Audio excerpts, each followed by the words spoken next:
মুর্শিদাবাদের ধুলিয়ানের অশান্তির ঘটনায় ঘর ছেড়ে মালদার বৈষ্ণবনগরের পারলালপুর হাই স্কুলের ক্যাম্পে আশ্রয় নেওয়া অসহায় পরিবারগুলির পাশে দাঁড়ালেন মালদা জেলা প্রশাসন ও জেলা পুলিশ প্রশাসনের আধিকারিকরা।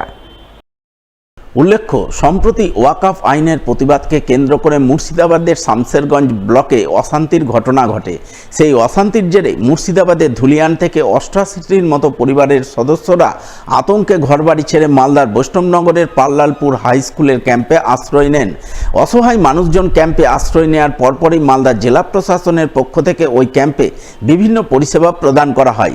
সেই সঙ্গে বেশ কিছু পরিবারকে আশ্বস্ত করে ঘরে ফেরাতে সক্ষম হয় প্রশাসনিক আধিকারিকরা। তবে এখনো ক্যাম্পে রয়েছে 61টির মতো পরিবারের প্রায় 200 জন মানুষ। তাই ওই সমস্ত অসহায় মানুষজনের পাশে দাঁড়াতে বুধবার বিকালে পারলালপুর হাই স্কুলের ক্যাম্পে ছুটে যান মালদা সদর মহকুমা শাসক পঙ্কজ তামাং, অতিরিক্ত জেলা পুলিশ সুপার সম্ভব জৈন, কালিয়াচক মহকুমা পুলিশ আধিকারিক ফয়জাল রেজা, কালিয়াচক 3 নম্বর ব্লকের বিডিও সুকান্ত সিকদার সহ মুর্শিদাবাদের শামসেরগঞ্জ ব্লকের বিডিও সুমিত কুমার লোধ। তারা সকলে মিলে ঘর ছাড়াদের নির্ভয়ে ঘরে ফিরে যাওয়ার আবেদন জানান। সেই সঙ্গে তাদের সরকারিভাবে বিভিন্ন প্রয়োজনীয় সাহায্য সহযোগিতা করার আশ্বাস বাণী শোনান। এখন ওখানে বিএসএফ ক্যাম্প রয়েছে, ওখানে বিএসএফ ক্যাম্প আরও 3-4 মাস থাকবে, টেম্পোরারি এখন রয়েছে এবং পরবর্তীকালে এটা পার্মানেন্ট করার চেষ্টা চলছে। ডিএম স্যার ওখানে নিজে উপস্থিত থাকছেন। গত 2 দিন ডিএম স্যার নিজেও দাঁড়িয়েছিলেন এবং মানে রাজ্যের যে বিভিন্ন মানে পুলিশ কর্তারা ওখানে দাঁড়িয়ে রয়েছেন এবং দিন রাত আমরা ওখানে কিন্তু এক করছি আপনাদের যাতে ফিরতে পারেন। আমরা চেষ্টা করছি আপনাদের মানে যা প্রয়োজন এই মুহূর্তে গেলেই যেটা প্রয়োজন হবে সেই সব কিছু আপনাদের দেওয়া। আমাদের এবার যেটা বলবার সেটা হচ্ছে আপনারা ছাড়া এটা কিন্তু সম্ভব হবে না, আপনাদের ফিরতে হবে। ফিরলে আমরা কিন্তু এই জায়গাটা আপনাদের কি কি প্রয়োজন আছে, এরপরেও হয়তো আপনাদের কিছু প্রয়োজন থাকতে পারে, আপনারা আমাকে বলবেন, আমি নিজে থাকবো ওখানে দাঁড়িয়ে। আপনাদের ওখানে যা যা এরপরেও দরকার হতে পারে আমরা কিন্তু সেটা কিন্তু সহযোগিতা করে আপনাদের যা যা প্রয়োজন কিন্তু আমরা মেটাবো। শামসেরগঞ্জের অশান্তির ঘটনায় বৃহস্পতিবার মালদা প্রেস কর্নারে সাংবাদিক সম্মেলন করলেন দক্ষিণ মালদার কংগ্রেস সাংসদ ঈসা খান চৌধুরী। তিনি সাংবাদিক সম্মেলনে শামসেরগঞ্জে অশান্তি নিয়ে কোন রাজনৈতিক দলের সমালোচনা করলেন, আক্রান্তদের জন্য কি দাবি জানালেন এবং শান্তি স্থাপনে কি বার্তা দিলেন, শুনুন তার মুখ থেকে। মুখ্যমন্ত্রী এবং বিজেপি চাইছে এনআরসি পার্ট 2। ওরা ধর্ম মধ্যে মানুষদেরকে বিভেদ সৃষ্টি করতে চাইছে, কিসের জন্য? ভোটের জন্য। আমরা পুলিশের সঙ্গে প্রশাসনের সঙ্গে কোঅপারেশন করছি আর তার জন্য আমরা গাল খাচ্ছি একটা মুখ্যমন্ত্রী। এটা রাজনীতি না।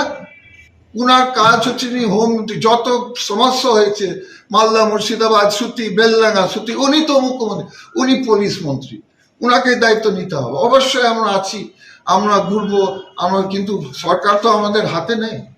আর এরকম রাজনীতি করার আমার খুব খারাপ লেগেছে। তার জন্য আমার মনে হয়েছে আমাকে আজকে আমি মুখ খুলেছি, কারণ আমাদের কংগ্রেস ওয়ার্কার আর লিডার অপমান হয়েছে।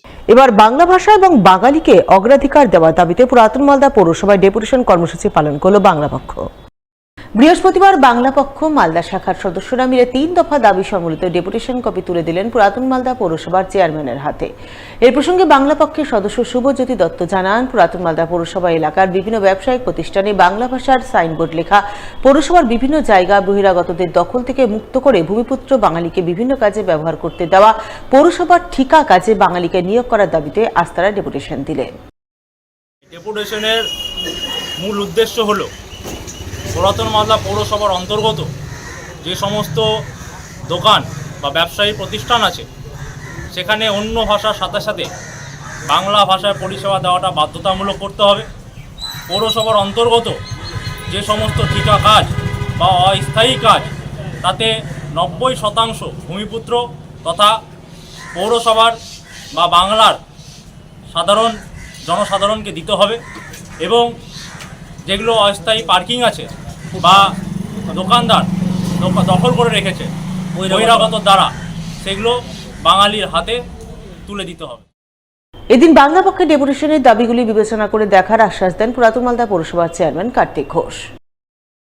মূলত দাবি যে আমাদের বিভিন্ন যে সাইনবোর্ডগুলো আছে সেগুলো ইংলিশ ছাড়া বাংলাতেও লিখতে হবে, বাংলা থাকতে হবে। এবং আশেপাশে যে দোকানগুলো রয়েছে যারা ভূমিপুত্র সেই বাঙালিদেরকে সেই দোকানগুলো দিতে হবে। অফিসিয়াল যা কাজ সব বাঙালি। তো মোট কথা ওদের মূল উদ্দেশ্য হচ্ছে বাংলাটাকে প্রাধান্য দিতে হবে। আমরা সেটা ওনাদের ডেপুটেশনটা নিয়েছি, আমরা বিবেচনা করছি আগামী দিনে আমাদের বোর্ড অফ কাউন্সিলর যে মিটিং আছে সেই মিটিংয়ে আমরা এই মিটিংয়ের করবো, আলোচনা করব।